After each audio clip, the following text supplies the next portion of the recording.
The true and most terrifying villain on The Boys, who even Homelander feared by hero history. On the show, it's Gus Fring's character. I don't know his real name, but you know who I'm talking about, right? Like Gus Fring's character, that was him. But it's a little different. Like the comic, the Boys comic and the Boys show is way different. Those are two different things.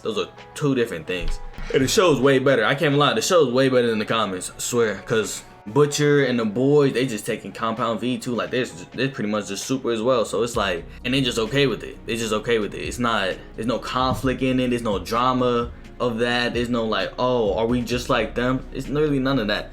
The Boys introduces a plethora of superhuman characters that serve as villains to the main protagonist group, with Homelander being the main big bad of the series due to his overwhelming power and direct conflict with Billy Butcher. But even Homelander pales in comparison as both a villain and in his influence over the events of the Boys when compared to a man named James Stillwell, who not only can be viewed as the main true antagonist of the series, but also makes Homelander look like a simple spoiled brat with superpowers. This video will go over some major spoilers from the Boys comic series, but seeing as to how the TV show has drastically deviated from its main plot in favor of something different, it's unlikely that the events highlighted in this video will spoil the upcoming seasons of the show. I mean, you had time to watch it, man, and he was like so sick throughout the whole thing. His character in the show has drastically changed as Madeline Stillwell, but how his comic personality and role as its main antagonist on the events taking place may still continue in spirit with the introduction of Mr. Edgar. Nonetheless, James Stillwell is the head CEO of the Vought Corporation in the comics, a heartless, calculating man who embodies the corporate nature that gives the financial backing to these various superhero groups under his company's control, including the Seven. He is also the architect of the worldwide popularity and perception of well-intentioned superheroes to the public eye, despite the opposite being true behind closed doors. His sole goal is to please the shareholders of Vought, no matter the cost, even if it means throwing the numerous superhero groups that they have under the bus if they pose a threat to their bottom line. This even included taking Homelander out of the picture, who, in James's eye, was the biggest threat to Vought's true purpose, making money. Now, James Stillwell is the only person in the entire world that Homelander not only couldn't intimidate, but also feared, viewing him more as a true monster than anyone else, despite the man not having a single superpower to his name. This is best exemplified by Homelander's ability to read people's heart rates, allowing him to sense their true feelings towards him, which tends to almost always be a deep fear of him. Everyone he has met has their heart rate skyrocket out of fear, including his fellow supes within the Seven, all but James Stillwell, who doesn't have his heart rate increase a single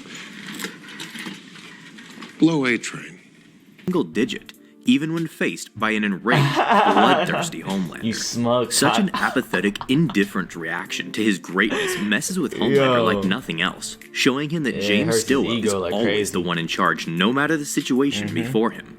One time, Homelander went out of his way to instill the fear of God into James by appearing in the night outside of his residence in full display of his bloodlust and intention to kill the man.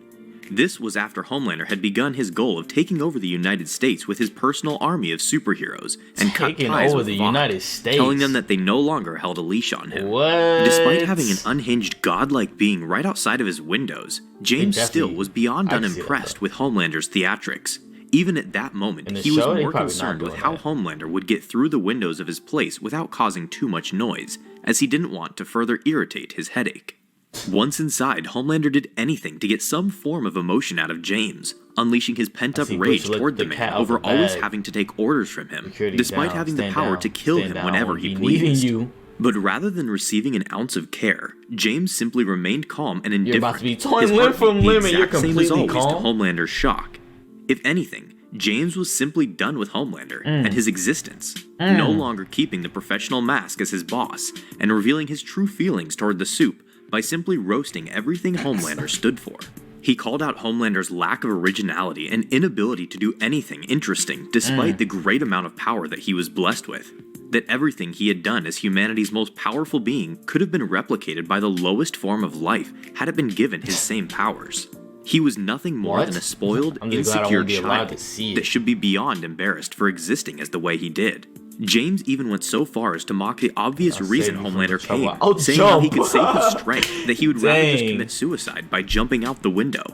This act of mockery ignited even more rage within Homelander, who came to get into James's face and unload even further the hatred he had for the man. Once again, this did nothing but slightly annoy James, who dismissed the outpour of emotions from the suit by simply asking him to just kill him and get it over with. This lack of care made Homelander change his mind by allowing James to live, hoping the atrocities that he would soon commit against the United States would finally break his wall of indifference.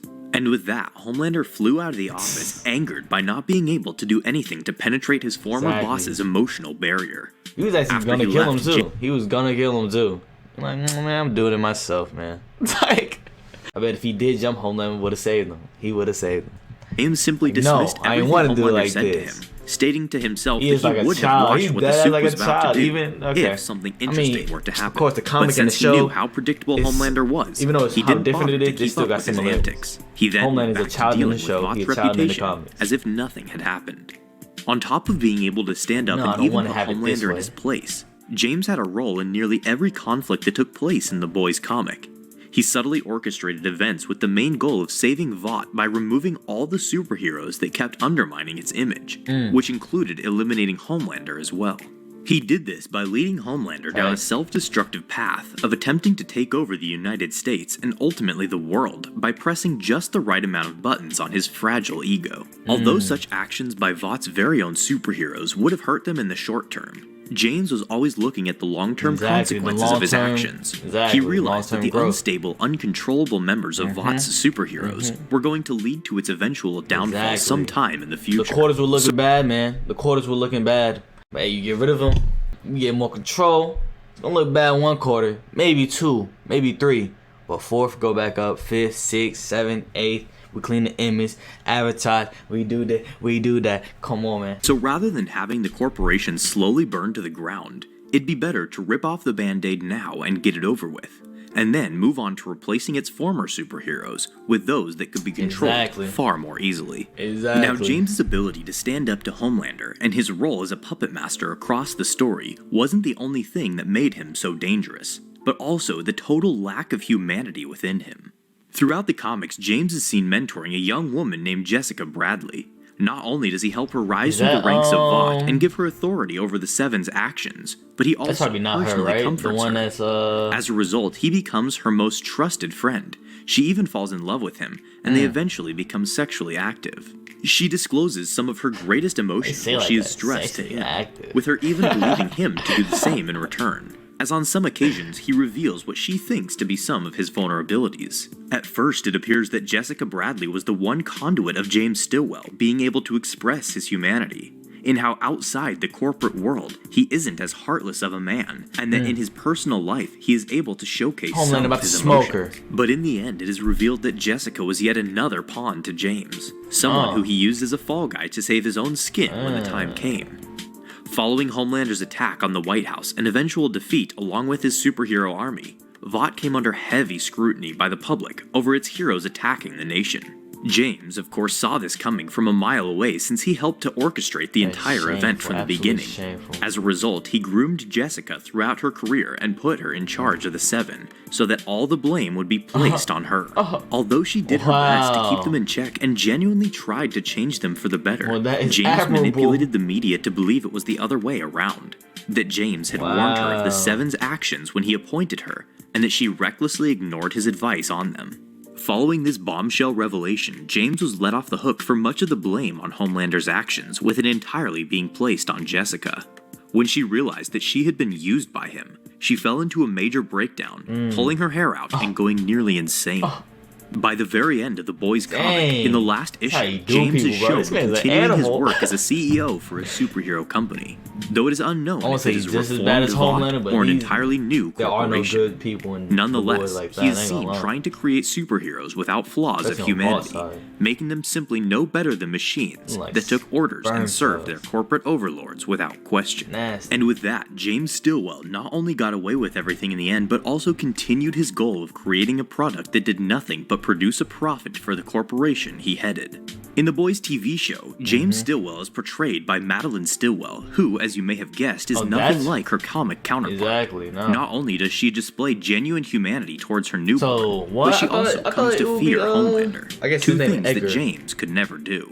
Although Madeline Stillwell is killed at the end of the first season, her role as the corporate leader in Vought is replaced by Mr. Edgar, who so far acts as the true counterpart to James. That's what I thought. Edgar is portrayed as both heartless and uncaring to anything that does not involve Vaught's bottom line. He also is not intimidated by Homelander, even putting him in his place by revealing to the soup that he isn't Vaught's greatest asset, that instead the formula for Compound V is.